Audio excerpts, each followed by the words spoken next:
उझबेकिस्तान मधल्या समरकंदमध्ये एसओएस समिटमध्ये पंतप्रधान नरेंद्र मोदी आणि व्लादिमीर पुतीन रशियाचे राष्ट्राध्यक्ष यांची भेट सध्या होतीये। समरकंद मधल्या एससीओ समिटमध्ये या दोघांची भेट होते। या भेटीकडे भारतासह अवघ्या जगाचं सध्या लक्ष लागलंय।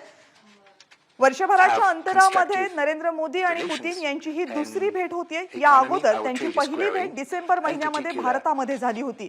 मात्र रशिया युक्रेनचं युद्ध सुरू झाल्यानंतर ही पहिलीच भेट या दोनही नेत्यांमध्ये होतीये। कोणकोणत्या महत्त्वाच्या मुद्द्यांवर या भेटीमध्ये चर्चा होते याकडे सगळ्यांचं लक्ष लागलंय।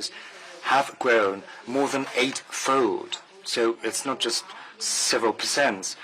It's more than 8-fold. I am hopeful that this is going to be a huge help to the agricultural sector of India. They will be able to provide with food all the population of the country.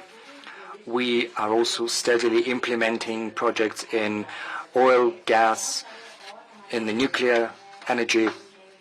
Russia is traditionally interested in the rich history and culture of India, and that is why we suggest that we should intensify the negotiations on the visa-free tourist exchanges. We could also think about holding crosshairs of Russia and India in 2024.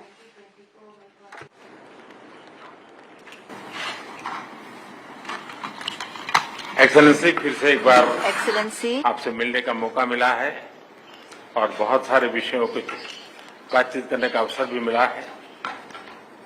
गत वर्ष दिसंबर में जब आप आए थे तब कई विषयों पर हमारी चर्चा हुई थी और उसके बाद भी जैसा आपने कहा कि अनेक बार हमारी टेलीफोन पर भी चर्चा हुई है और उसमें भारत और रशिया के बायलैटरल संबंध की भी बातें हुई हैं और दुनिया की जो समस्याएं हैं उसके संबंध में भी काफी विस्तार से हमारी बातचीत हुई है। आज फिर एक बार हम मिल रहे हैं और आज भी दुनिया के सामने जो सबसे बड़ी चिंता है और खास करके डेवलपिंग कंट्रीज को फूड सिक्योरिटी के, फ्यूल सिक्योरिटी की, फर्टिलाइजर की, ऐसी जो समस्याएं हैं हमें जरूर कुछ रास्ते निकालने होंगे और आपने भी उसमें पहल करनी होगी। उन विषयों पर भी आज चर्चा करने का मौका मिलेगा। एक्सेलेंसी, मैं आपका और यूक्रेन दोनों का इस बात के लिए आभार व्यक्त करना भी चाहूंगा क्योंकि जब शुरू के दिनों में इस संकट के काल में हमारे हजारों स्टूडेंट्स यूक्रेन में फंसे हुए थे, आपकी और यूक्रेन की मदद से हमारे स्टूडेंट को हम सुरक्षित रूप से बाहर निकाल पाए, उनके घर तक हम पहुंचा पाए और इसके लिए मैं आप दोनों देशों का आभारी हूं। एक्सेलेंसी, मैं जानता हूं कि आज का युग युद्ध का है नहीं और हमने फोन पर भी कई बार आपसे इस विषय में बात की है कि डेमोक्रेसी और डिप्लोमेसी और डायलॉग, ये सारी बातें ऐसी हैं कि जो दुनिया को एक स्पर्श करती है। आने वाले दिनों में शांति के रास्ते पर हम कैसे बढ़ सके उसके विषय में जरूर आज हमें चर्चा करने का मौका मिलेगा। आपका व्यू पॉइंट समझने का मुझे भी एक अवसर मिलेगा, लेकिन फिर भी जो विषय हैं जिसकी बातें मैं करता रहता हूं। एक्सेलेंसी, भारत और रशिया के संबंध अनेक गुना बढ़े हैं।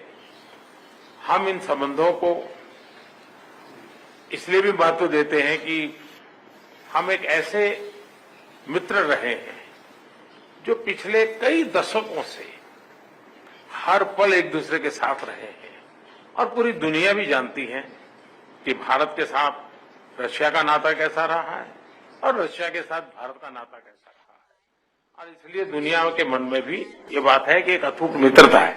और व्यक्तिगत रूप से मैं कहूं कि एक प्रकार से हम दोनों की यात्रा समान शुरू हुई।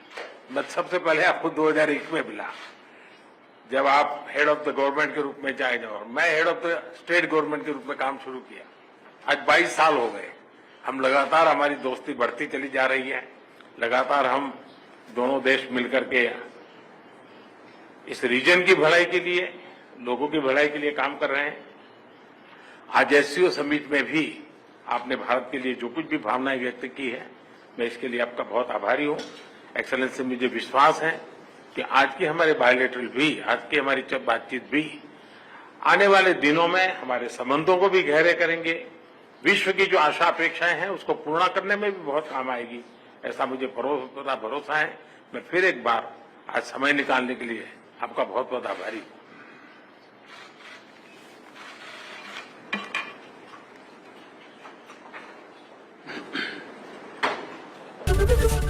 एबीपी माझा, उघडा डोळे बघा नीट.